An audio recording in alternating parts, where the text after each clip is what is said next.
hari ibice bibiri mu muntu, kuko Yesu ngo yagiye arasenga, amaze gusenga ngo aravuga amajambo ati data uko biri kose naho navuye mu ijuru nje gucungura abantu, naho navuye mu ijuru nzikinzanye mu isi, naho navuye mu ijuru nzikonje gupfa, atariko ndagusabye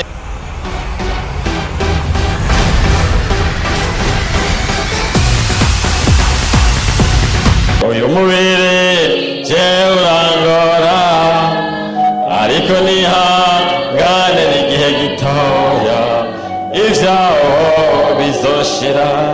Uragwara jewe nkawuvuza, nawuvuza naho ngo nyambika, nawambika ukanera ubwibone yo ivyawo bizoshira.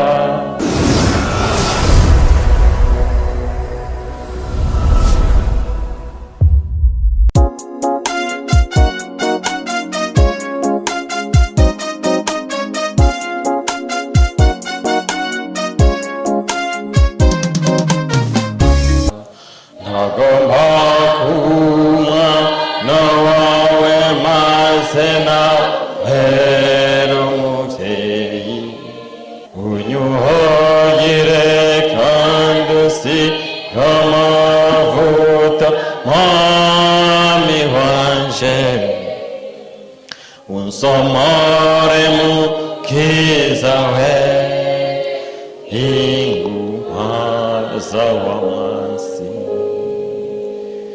unsomore mukiza we inguhaza w'amansi, kugira ngo ninahamagara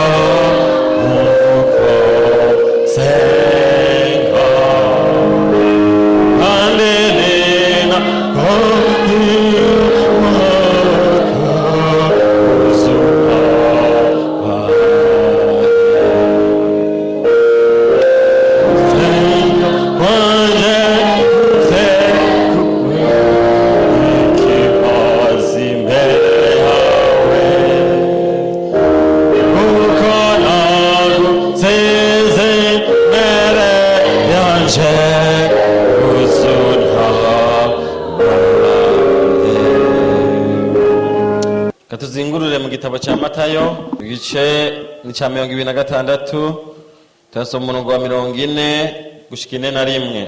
Haravuze ngo agaruka kubigishwa asanga basinziriye, abaza Petero ati ubwo nturushe ubana amaso nanje n'isanimwe, mube maso musenge ntimuje mu MOSHA MABI. Umutima niwo ukunze ariko umubiri ufise intege nke. Ijambo Imana yampaye kugira ngo tuganire kuri uyu munsi twitegurira Pasika. Uyu munsi mukuru twimirije umaze igihe kirekire cyane uhimbazwa mu isi, kuko abasomyi ba Bibiliya bavuga yuko watanguranye n'igihe cha Adamu na Eva bagicumura. Bamaze gucumura ico gihe rero ngo bakenera icungurwa. Imana ngo ibaga igikoko kugira ngo ibambike ubwambure bwayo. Birabandanya no mu gihe c'Abisirayeli bava muri Egiputa, noneho Imana ibategurira umunsi nk'uyu, irababwira ati uyu munsi ndaguca ngahe wanyu, kandi ndaguhigura n'umuntu yitwa umunyavyaha. Iti kubera rero no muri mwebwe abanyavyaha barimwo, reka ndabaha ikimenyetso cotuma ndaharengana naho na mwebwe mutagororotse. Irababwira ati mugende mwice igikoko, umwagazi w'intama canke w'impene, noneho winyama muzige iryo joro muraye muzimaze. Bariko amaraso yayo muyasiga ku miryango y'inzu yanyu n'amadirisha, kugira ngo umumarayika nza kurungika gutikiza abana b'imfura bose harengana. Sinzi wewe kuri uyu munsi bitegura Pasika ikimazi uri kuratanga kugira ngo umumarayika niyaza gutikiza abanyavyaha arengana urugo rwawe cyangwa umutima wawe. Birabandanya na Yesu nawe amaze kuza ku isi, icari kimuzanye yarazanywe no gucungura umwana w'umuntu. Uyu munsi rero wegereje,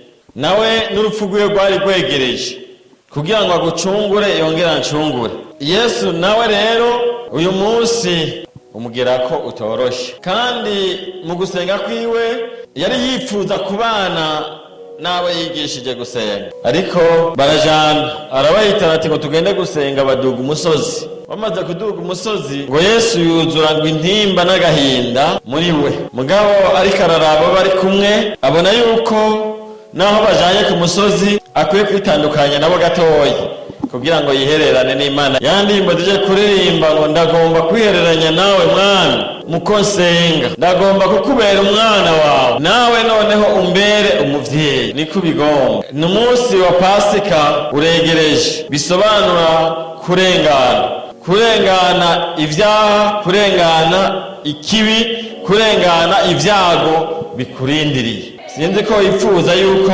Imana ikurenganya ivyo bihe bigoye urimo, ariko ano majambo tumaze gusoma amaze kunyereka yuko hari ibice bibiri mu muntu. Uko Yesu ngo yagiye arasenga, amaze gusenga ngo aravuga amajambo ati data uko biri kose, naho navuye mu ijuru nje gucungura abantu, naho navuye mu ijuru nzikinzanye mu isi, naho navuye mu ijuru nzikonje gupfa, atariko ndagusavye igikombe uyu munsi kindengane. Arayibwira ati ndagusavye igikombe kindengane. Haleluya. Ariko Imana kuko yakugomba nanje kangomba, ntiyemeye yuko kimurengana. Noneho Yesu ngo arahindukira agaruka kubigishwa biwe, aje kubaraba kuko yari yababwiye ati nidusenge kuko iminsi turimwo ntabwo ari myiza. Sinzi nawe kwiki gihe ubona ukwiye gusenga canke kuri mu bihe vyiza, kuko Bibiliya irambwira ngo ugowe nasenge, uhiriwe nawe naririmba ishimwe. Ibihe vyawe urimwo mbega nivyo gusenga canke nivyo gushima Imana? Noneho Yesu ngo agarutse kubigishwa biwe asanga bose basinziriye, ngo araraba hariho umuntu yari yaramubwiye ati rero mwami wanje, umuntu yitwa Petero aramubwira ati naho bose boguta jewe jenyene nzokugumako. Sinzi ko nawe urabimusezerana Yesu ati naho woguheba bose jewe naho uba mu rupfu nzokugumako. Niho yamuhamagara, we yibaza ngo nawe aracakanura kuko yari yaramusezeraniye ko bazogumana mu bihe bigoye. Arahamagara ati Petero, Petero, arabura umwitaba ngo kubera yarasinziriye. Petero aranamutse ngo aramubwira ati ariko ntiwarusha ubana amaso nanje n'isaha n'imwe? Umva ko Yesu bitari bimuguye neza, noneho uri maso. Noneho ngo asubira gusenga, asuye gusenga ngo asubira kubwira se wiwe ati erega data ndasabye iki gikombe n'ubundi kindengane mbabarira. Imana ngo irihorera. Asubiye hahandi asanga n'ubundi basinziriye.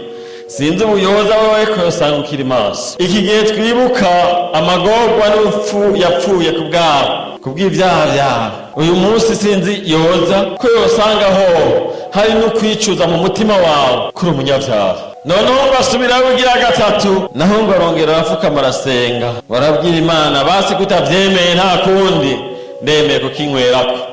Agarutse ngo asanga barasinziriye, ati nimwisinziye noneho karabana, ati kuko umutima wanje urabikunze ariko umubiri ufise intege. N'umunsi mwiza, hasigaye iminsi mikeya ngo dushikire umunsi mukuru w'izuka rya Yesu. Muri iyi minsi rero turiko twibuka ugupfa kwiwe n'ibikorwa vyiwe yakukoreye wewe. Tugomba tuganire kuri iki kintu nawe yavuze citwa umubiri. Yesu aravuga ati umutima urabikunze ariko umubiri wowe ufise intege nke cane. Mbega umutima wawe urabikunze ariko umubiri ufise intege nke? Uyu mubiri je urangora, uyu mubiri je urangora, ariko nihangane n'igihe gitoya ivyawo bizoshira. Uragwara jewe nkawuvuza, nawuvuza naho ngo nyambika, nawambika ukanera ubwiboneyo ivyawo bizoshira. Urasonza jewe nawugaburira naho ngo nyambika, uryamikuka nteza kwipfuzayo bizoshira. Ko Yesu amaze gusenga asanga ikintu kimubangamiye n'umubiri, aragenda arasenga aravugana na se, mugabo umubiri ukaguma umwankira. Tugiye rero kuraba impamvu umubiri ugorana, hama dusenga Imana urabe ko uwo mubiri wawe wowe urengukana imbere y'Imana. Igituma umubiri ugorana, umubiri ukeneye kwambara, kandi umaze kuwambika uje ukenera kwishima, ugaca werekana nyene kuwerewe, ugaca utangura gusinzira. Usinzire ntibihereraho noneho muri za nzozi zawe, ugaca utangura kwifuza, kubera ubundi yavuze ngo naho umuntu yobesha ntiyobesha umutima wiwe. Umutima wawe urakuzi gusumba uko wivuga. Uyu mubiri rero ukenera nkuba, uyu mubiri ukenera aho ugendera, ukenera abagenzi, ukenera byinshi cyane. Ivyo rero bigatuma uyu mubiri uremera impwemu yacu. Uyu mubiri rero igituma ukwiye kuwitondera, n'umwana w'Imana ntiwamugeze umutwe, kuko igihe yaragiye gusenga asaba Imana ngo imuhe ubushobozi, umubiri warengutse, uravuga uti ivyo bintu sindavyemeye vyo kubambwa. Wumva uwo mubiri wawe uzana ku musaraba, ukawubamba ku musaraba, kugira ngo Yesu niyazuka nawe uzukane umubiri mushasha utakiganzwa n'icaha. Mubiri nambika, mubiri namagaburira, mubiri namasengera, ariko iherezo uzobora. Reka kwishimira umubiri, uyu mubiri uzobora.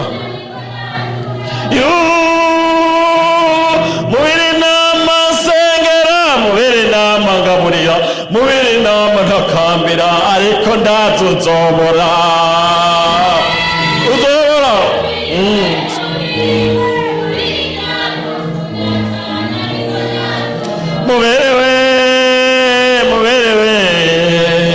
Mubiri ndagukunda cyane, ariko ndazi uzobora.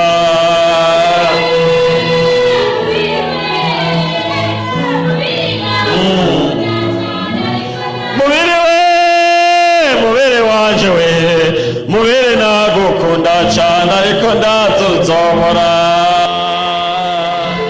Uyu mubiri uzabora mwene data, uyu mubiri ntuwishimire uyu mubiri. Imana ibashane. Haleluya, haleluya.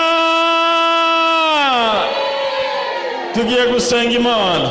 Uyu mubiri rero naho ndawukunda cyane, sinzi wawe nakukunda, ariko jewe ndabizi wanje ndawukunda. Nikibigaragaza nama nawugaburiye, nkawambika, nkawusiga. Imana cyane, nkawambika ibirato kugira ngo simponyora amawa n'imisumari.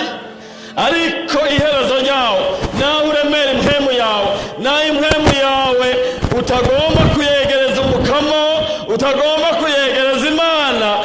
Uyu mubiri uzotandukana n'impwemu, hanyuma bawuhambure. Naho wumva uvyibushe, naho ugutera ubwibone, naho ukubuza gusenga, naho ukubuza kwizera Imana, naho ukubuza gufasha mwene so, naho ukubuza gukunda mugenzi wawe, uyu mubiri uzobora. Iyumvire niwabora uko bizogenda. Warukwiye kwizera Imana, kubera impwemu yawe yoyo izogumana n'uwayitanze. Ni nyama y'ivyondo uyu mubiri, ariko Yesu aravuga ati umutima urabikunze, ariko umubiri ufite intege nkeya. Mbega izo ntege nke wazitewe n'iki? Wazitewe n'umubiri wawe, wazitewe no kwifuza ivy'umubiri, wazitewe n'iki? Yesu aduhaye akarorero, aravuga ati nubwo umubiri ungoye, nubwo utabikunda, ntegerezwa gukora ico wampamagariye. Haleluya. Mbega nawe wahamagariwe iki uyu munsi? Reka duhaguruke dusenge Imana ko umuntu akeneye gutsinda umubiri. Haleluya. Uyu mubiri uraremera abantu benshi cyane, ariko uyu mubiri hamwe no kwizera, hamwe no kwemera ijambo ry'Imana, umubiri urashobora kuwunesha. Haleluya. Umuntu agomba kunesha umubiri, ahaguruke dusenge Imana. Haleluya.